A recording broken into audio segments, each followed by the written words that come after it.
Hello, and welcome to another episode of KRAD COVID Readings. I'm Keith R.A. DeCandido, just, doing my thing. I have been lucky enough to have contributed a bunch of different things to the STARGATE franchise, one of the many licenses I've worked in. I became a fan of STARGATE a little late in the game. It was when it moved over to the Sci-Fi Channel in its 6th season. I watched an episode that had John Billingsley in it. John Billingsley is probably best known as Dr. Phlox on Enterprise. But I watched that episode, got hooked. Started watching the reruns that Sci-Fi was also showing, and became a massive fan of the show. And I kept watching the spin-offs, Stargate Atlantis and Stargate Universe. Actually did an extensive season-by-season rewatch of Stargate on Tor.com as well. And in 2016, I had a novel out called Kali's Wrath. Prior to that, I had written a short story called Time Keeps on Slipping, which I've read earlier in this reading cycle that I've been doing. And I did one other Stargate short story, which appeared in HOMEWORLDS, which was the third of the anthologies that Fandemonium did, featuring both Stargate SG-1 and Stargate Atlantis. The first story I did, you might recall, focused on Carter and Teal'c. So does this story, except it actually takes place after the show ended. And actually,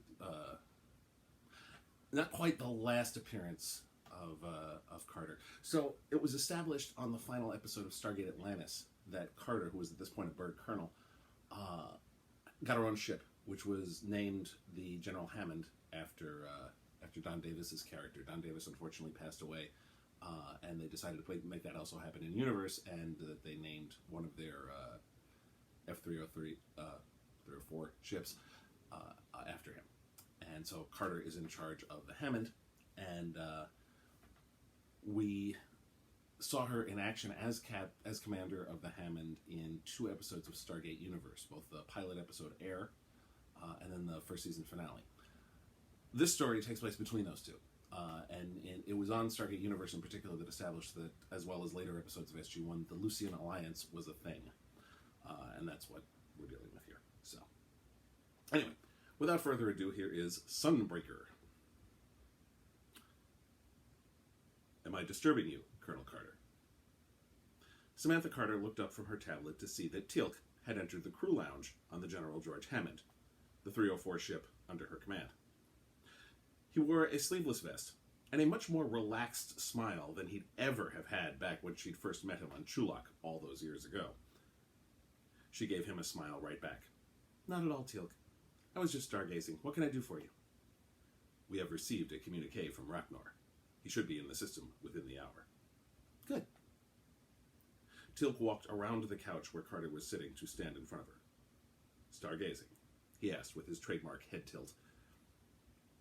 Carter held the tablet display out toward the Jaffa. Just looking at the view from the Hammond's port camera. To what end? She hesitated. When I was a kid, the stars were my one constant. We moved around all the time, whenever Dad was transferred somewhere else. And there wasn't much I could hang on to as being consistent in my life, especially after Mom died. But the night sky was always the same. I could look in my telescope, and no matter if we were living in Lincoln, or Dover, or D.C., or Colorado Springs, the stars were right where I left them. Yet now they are different. Carter chuckled. Yeah. Now what I enjoy is how everywhere I take the Hammond, the stars are different. Every time we come out of hyperspace, it's a new set of stars. The constant is that it's never the same. Does that make sense?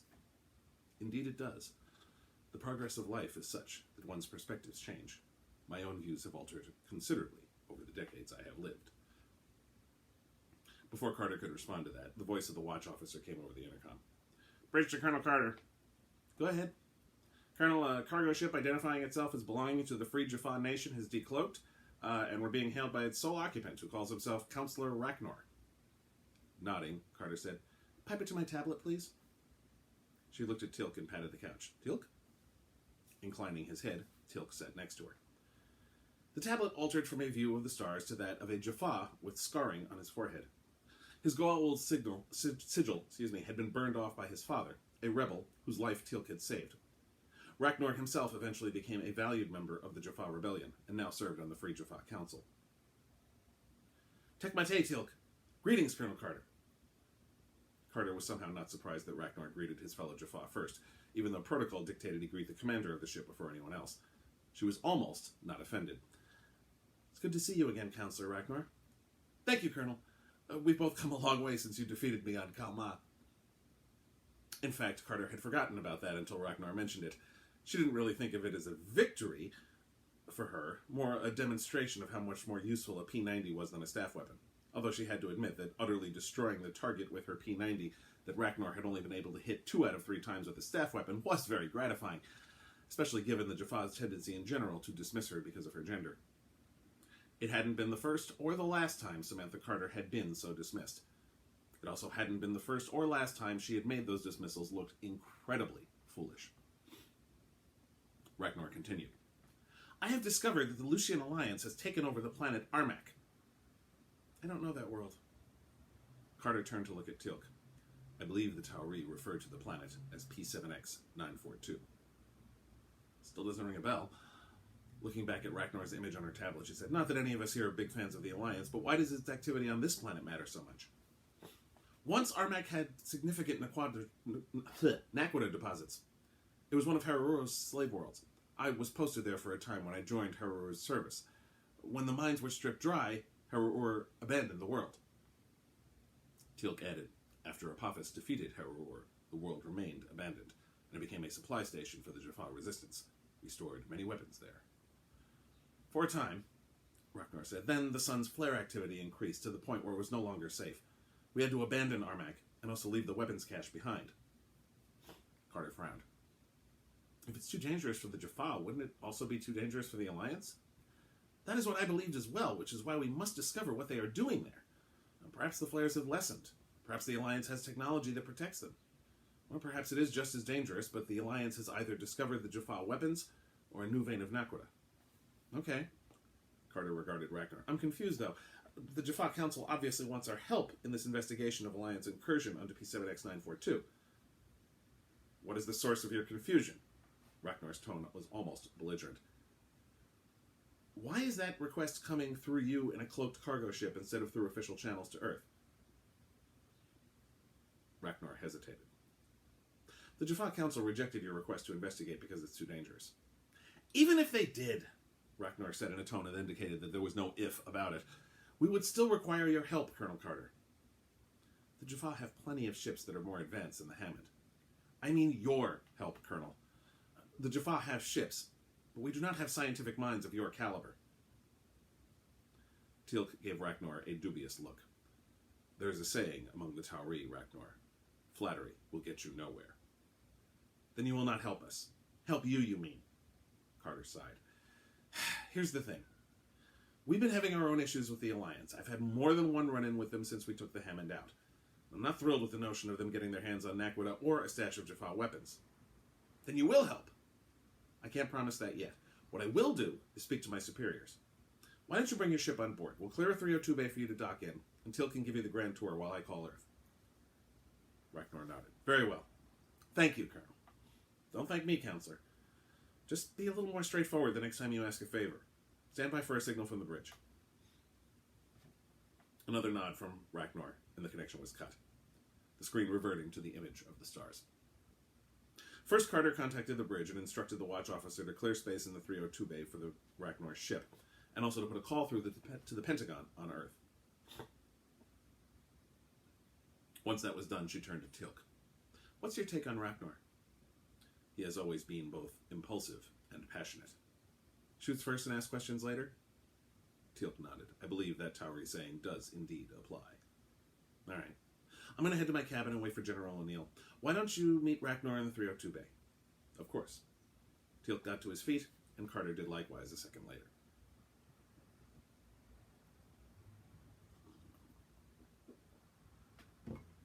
"Look, Carter, I'm the last person to deny you a chance to get back at the Alliance for Icarus, but this sounds pretty thin. Besides, Rak'nor isn't exactly what I'd call a reliable source of intel. I mean, this is the same guy who turned Teal'c over to Harurur's pet sadist, right?" Carter nodded at the image of Jack O'Neill that looked at her on the computer monitor on the desk in her office. "Yes, sir, but that doesn't make the concern any less legitimate. There's something else. While I was waiting for you to respond, I was meeting with the Joint Chiefs. They won't let my adjutant interrupt those meetings, no matter how many times I beg. Chuckling, Carter said, regardless, it gave me a chance to look up P7X942 and cross-check the data Stargate Command has on that world with NASA and also with what Rak'nor provided. Rak'nor's data indicates that the sun surrounding P7X942 is a flare star in a constant state of flux. But that doesn't match what we have at the SGC or what NASA has observed with their telescopes. It should be a regular G-type star like ours that only flares occasionally. Of course, NASA's data by nature is several thousand years old. O'Neill nodded. Yeah, stars don't just change like that overnight. He smiled. I knew that from looking in my telescope. The smile fell as he spoke in as formal a tone as he ever did. Colonel Carter, your request to have the Hammond investigate the peculiar characteristics of the sun that P7X942 orbits is hereby granted. And if the Lucian Alliance has a problem with you being there, you can tell them that's why. And if you happen to find out anything else along the way, fine and dandy.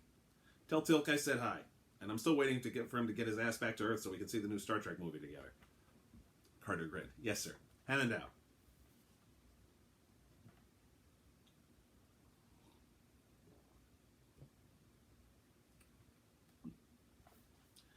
Teal'c led Rak'nor into the largest of the Hammond's labs, which contained a number of workstations. This is quite impressive, Teal'c, Rak'nor said. It was not long ago that the Ta'Ri were unable to even leave their own planet without the Jaffa. Now they have ships that rival a Hatak in terms of raw power. Indeed. Rak'nor noticed something on one of the workstations. That is Goa'uld technology. Teal'c nodded. The Hammond was constructed following the fall of the Goa'uld. The technology now in the Jaffa's possession has been made available to the Ta'Ri. Rak'nor nodded appreciatively. So this vessel combines Ta'Ri, Asgard, and Goa'uld technology? Impressive. A voice from one of the workstations said, Goa'uld tech was always part of the design process, actually, but it was stuff we salvaged, not that we acquired legitimately like we can now. Teal'c turned to see a short human with red hair. She wore a Major's clusters, and after a moment, Teal'c recognized her. Major Haley, Teal'c said. It is good to see you again. She stood up and gave both Jaffa a quick nod. Likewise. You must be Rak'nor. I'm Jennifer Haley, the new Chief Science Officer. Once again, Teal'c said, Colonel Carter has brought you under her command. Haley allowed herself a small smile. I owe my career to the Colonel. Always happy to serve under her. At Raknor's querying look, Haley added, Colonel Carter mentored me in the academy and helped me through a rough patch. She sponsored my entry into the SGC. I was on SG-9 for a while, then I served under the Colonel when she ran Area 51 a few years back. Her last act before she left to rejoin SG-1 was to approve my transfer to the 304 project. I helped build the Apollo, and the Sun Tzu, and the Hammond. Nodding, Rak'nor said, So you are her apprentice? I guess? Haley tilted her head. Colonel Carter's voice came from the entry to the lab. More like protege, really. And after all this time on Earth building ships, and after spending some time in Atlantis, I thought it was time she got back out into the field. Rak'nor turned eagerly to face the Colonel. Were you able to obtain permission? Yes. Ostensibly, we're there to investigate the flare star. Once we arrive in the system, Teal'c, you and Rak'nor will take the cargo ship and investigate the planet on the surface under cloak. She pointed a finger at Rak'nor. Only investigate, though. Do not engage the Alliance until you've made a thorough scan of P7X942. Once we know what we're dealing with, then we can figure out our next move. For a moment, Rak'nor tensed, and Teal'c sensed that his fellow Jaffa was bridling under Colonel Carter's restrictions. Colonel Carter sensed it as well, it seemed, as she stared up at Rak'nor and said, Those are the mission parameters, Rak'nor. If you want our help, this is how you're getting it. The alternative is to go there on your own without us as backup. Rak'nor relaxed. Of course, Colonel. My apologies, it is just... He hesitated. When the flares forced us to abandon Armak, keeping the weapons cache safe was my responsibility. If the weapons fall into Alliance hands, I will have failed in that responsibility. I understand. If you do find those weapons, best to ring them up to your cargo ship. No sense in giving the Alliances a chance to grab them. Bowing, Rak'nor said, Thank you. Colonel Carter then turned to Major Haley. Jennifer, you'll be in charge of investigating the star. I want to know why a star that NASA's telescopes still read as G-type has become a flare star. Yes, ma'am.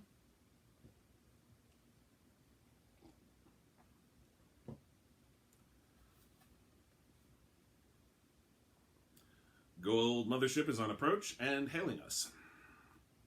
Carter shook her head and smiled ruefully as she entered the bridge to those words from her executive officer. She had just left Teal'c and Rak'nor in the 302 bay where they were preparing to take the cargo ship out. That didn't take long. No, ma'am, the exec said as he vacated the center seat. Taking her seat between the weapons and helm controls, Carter said, "Raise shields, and let's see what they have to say." "This is the Lucian Alliance. State your business."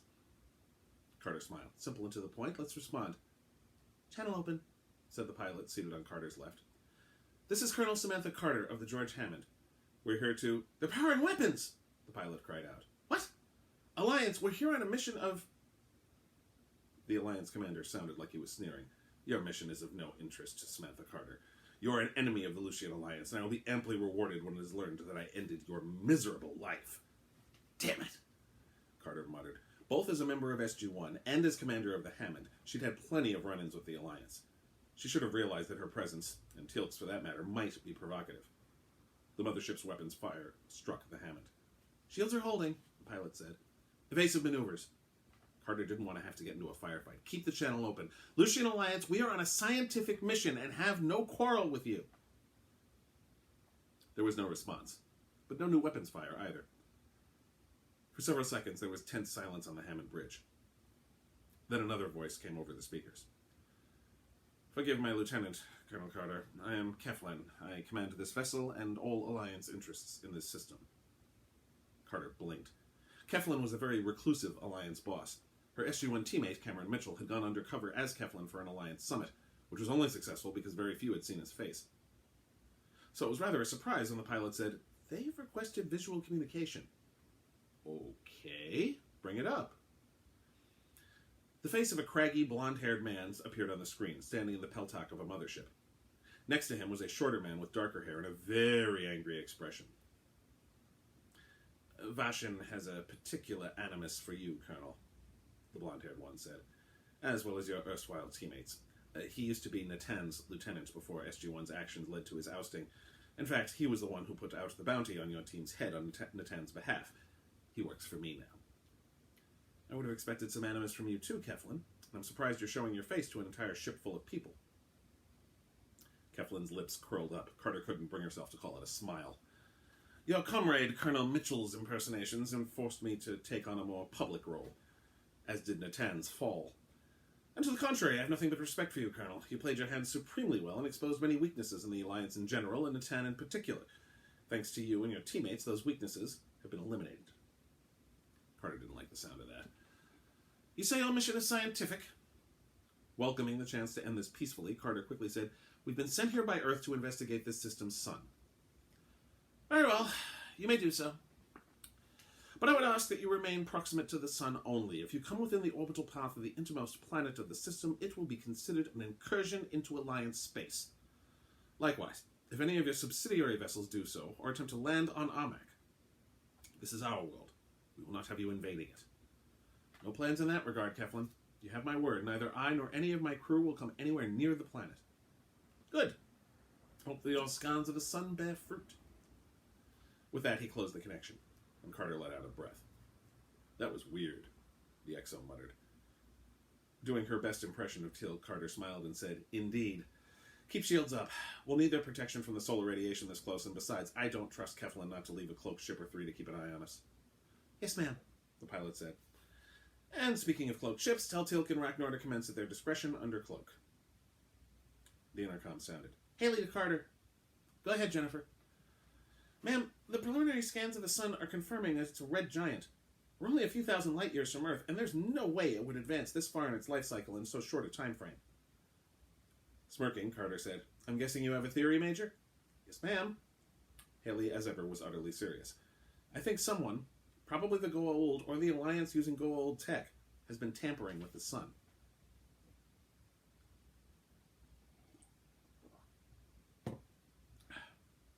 Teal'c and Rak'nor moved swiftly through the caverns.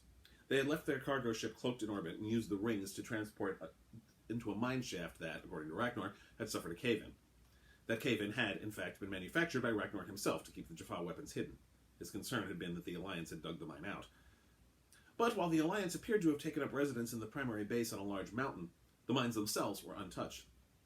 Scans had revealed no traces of Nakrada, so whatever the Alliance had planned, mining was not a part of it. Teal'c carried a P-90 with a flashlight attachment, enabling them to see where they were going, as the cavern was not illuminated.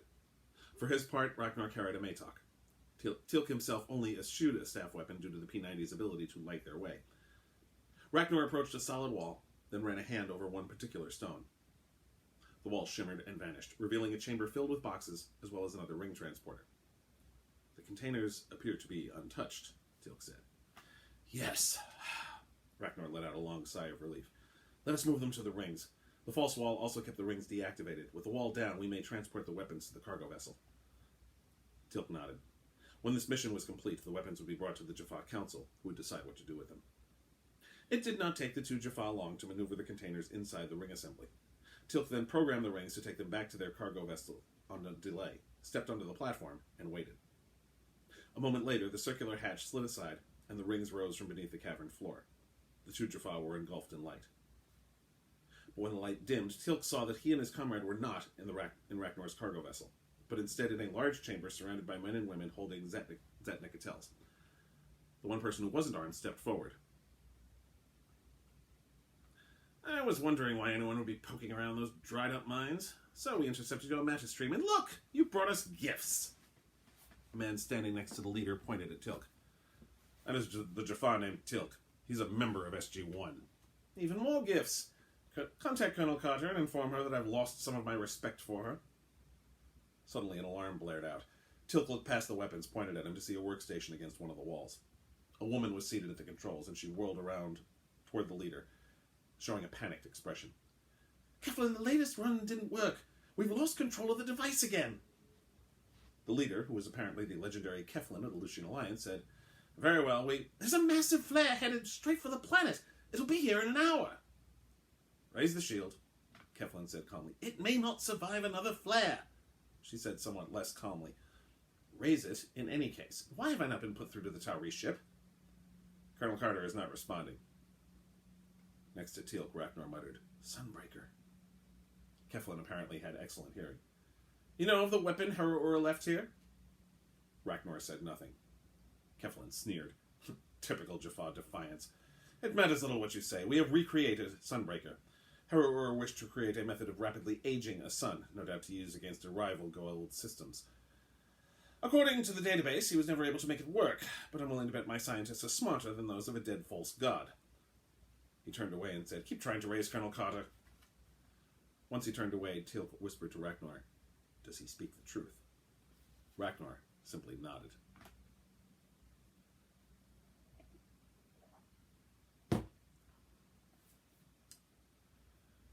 Transporter down, beam weapons down, shields at 10%. Carter gritted her teeth at the damage control report from the flare. Move us away from the sun.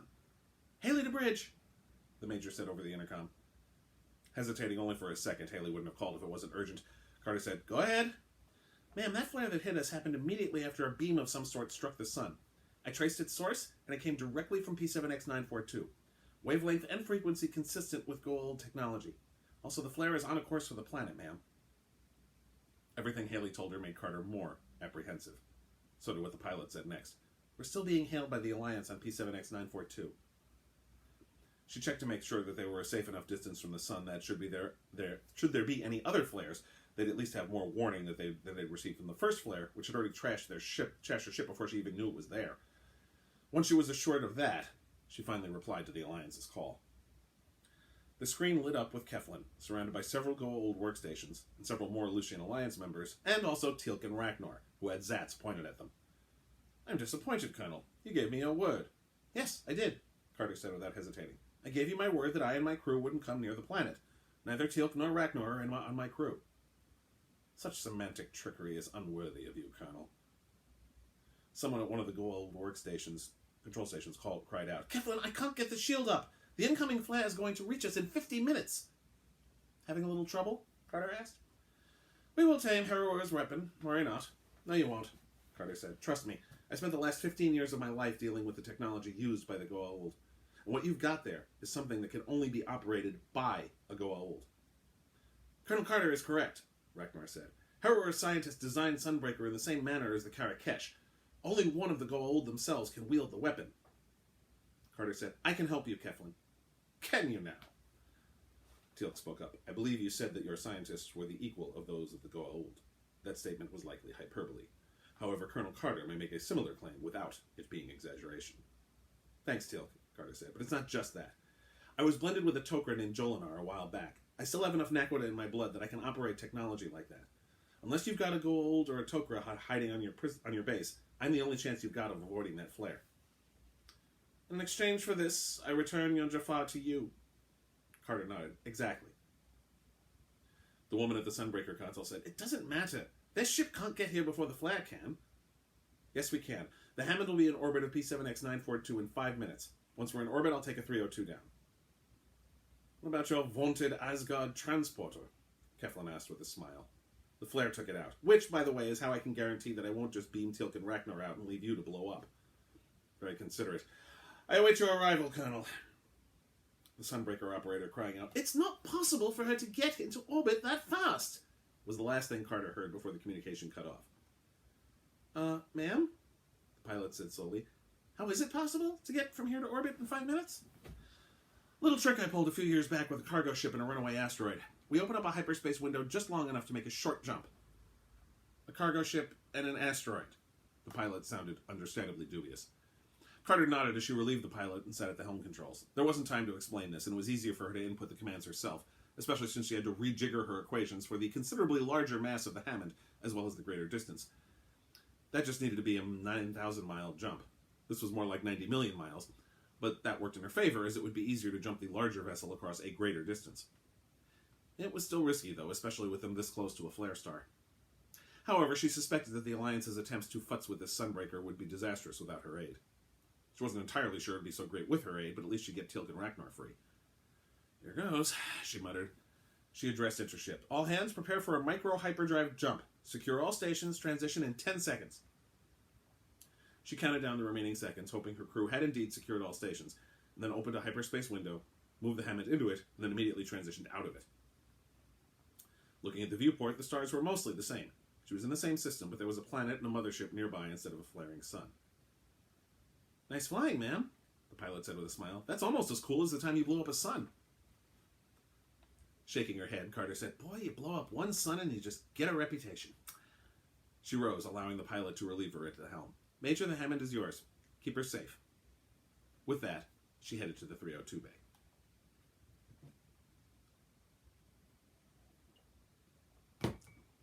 I'm unarmed. Carter said that as soon as she stepped out of the cockpit of the 302 to find half a dozen Zats pointed at her. Keflin stepped forward to greet her as on the landing bay on the plateau of the mountain where the large base was located. Teal'c and Rak'nor were behind him, their hands bound behind their backs. Zats pointed at their heads by 2 Alliance thugs. I'm sure you are, Keflin said, but you'll forgive me if I keep weapons pointing at your head for the duration of your stay. He turned to the 2 holding Zats in the Jaffa. Put them in the vessel. Once they're inside, remove the shackles. Teal'c looked at Carter. Carter simply gave him a nod and said, It's okay, Teal'c. They're expecting you back on the Hammond. Whirling around to face Carter, Keflin said, Back on the Hammond, eh? So you admit your duplicity. Carter said nothing. She just hoped that Teal'c got the hint and would fly straight to the Hammond because she needed him to lead Raknor's cargo ship in orbit. A few minutes later, the 302 took off with Teal'c in the pilot seat while Carter was led into the base. The woman who'd been at the workstation rose to her feet. I hope you know what you're doing. I usually do. And when I don't, I keep at it until I figure it out. She sat down at the seat the woman abandoned. The first thing she did was activate the shield. That took all of a minute. Shield is active! The woman turned to Carter. I'm impressed, Colonel. Thank you, I'm Kiara. Kiara, I need you to keep an eye on the power output. The shield's at maximum, and I want to make sure it doesn't burn the systems out. Understood. Kiara went to do that very thing. Which was good, as Kiara's task was wholly unnecessary. But Carter needed Kiara to not see what Carter was doing. She studied the device and saw that it could indeed age a sun artificially, although from her quick look, Carter didn't see how it could be controlled. In fact, based on the readings, this sun would go nova inside a year. That time frame had been more like a decade before the last beam had hit. Looking around, she saw that the rings were halfway across the chamber. That was going to be the hard part. Kiara looked over at Carter. Can't believe this. Been struggling with this thing for months and it won't respond to me at all. The Goa'uld don't like other people to play with their toys, Carter said. It was their adaptation of the Ancients' technology that could only be used by someone with their genetic code. In this case, you have to have Naquadah in your blood. Sounds disgusting. Carter chuckled. It has its moments. When she spoke to Kiara, she armed, but did not activate the base's self-destruct, and also pre-programmed the rings to send her up to Raknor's cargo ship, still cloaked in orbit. At least she hoped it was. If it wasn't, she'd wind up on the nearest ring transporter that could receive the signal, which was Keflin's mothership, which would not be ideal. Finally, she found the control for the lights in the chamber. It took her the better part of half an hour to work her way through the base's systems, while ostensibly looking for ways to better control the Sunbreaker and strengthen the shields. However, she was now ready to go. The flare would hit in 10 minutes. After one final look to commit the direction and the distance of the ring platform to memory, she set the rings to activate in 15 seconds, and then all at once she activated the self-destruct to go off in 5 minutes, lowered the shield, and turned out the lights in the chamber. Even if Kiara or someone else managed to deactivate the self-destruct, the flare would still do significant damage to the base. With luck, one or the other would destroy this Sunbreaker technology once and for all. Chaos reigned in the newly darkened chamber as Carter jogged in the direction of the rings, keeping her hands in front of her in an attempt not to bump into anything. Briefly, the chamber was illuminated by a blast from a Zat, then another, and Carter also heard someone scream. 10 seconds had passed, and she thought she was pretty close to the rings. Then someone tackled her from behind, and she and the tackler skidded across the chamber floor. The rings activated, and that illuminated the room, revealing that Carter was, in fact, on the ring platform, and so was Kiara. After a blinding flash of light, Carter found herself in the hold of Raknor's ship, along with Kiara, who was pointing a Zat at her. "Send us back, Colonel, right now." That would be a really bad idea. I set the self-destruct for 5 minutes. If Keflin is smart, he's abandoning the base. "You're trying to destroy the Sunbreaker," Kiara asked. Carter nodded. "Good. I've been trying to wipe that thing out for months, but the controls won't respond." Activating the Zat from standby mode, she said, "Don't get any ideas, Colonel. I'm still loyal to the Alliance, but Sunbreaker doesn't work properly, and it will only result in destruction. You're going to fly this cargo vessel to the mothership and report to Vashin, or Keflin if he abandons the base like you think he might." "Absolutely." Carter moved toward the door to the bridge and opened it. Then she hesitated. Kiara moved closer and put the Zat at Carter's back with her right hand. "Move!" Carter whirled around, grabbed Kiara's right wrist with her left hand, and twisted it. Kiara cried out in pain and lost her grip on the Zat, which Carter caught with her right hand and immediately fired at Kiara. The Alliance woman's stunned form fell to the deck. One of the first tricks they taught you in hand-to-hand training at the Academy was how to disarm someone holding a gun right at your back or your head. "Sorry, kiddo, but you get to be my prisoner, not the other way around," Carter said before entering the bridge and activating the flight controls. As she did so, she also activated the communication systems, broadcasting on the frequency used by Earth's ships. "Hammond, this is Carter." Teal'c replied, "It is good to hear your voice, Colonel Carter." "Yours too, Teal'c. Glad you and Raknor made it on board. I'm coming in hot in the cargo ship. I should dock in 75 seconds. Ready the hyperdrive and head back to Earth as soon as the cargo ship's secure." Then her heart sank as she saw the Keflin's mothership fire on the Hammond.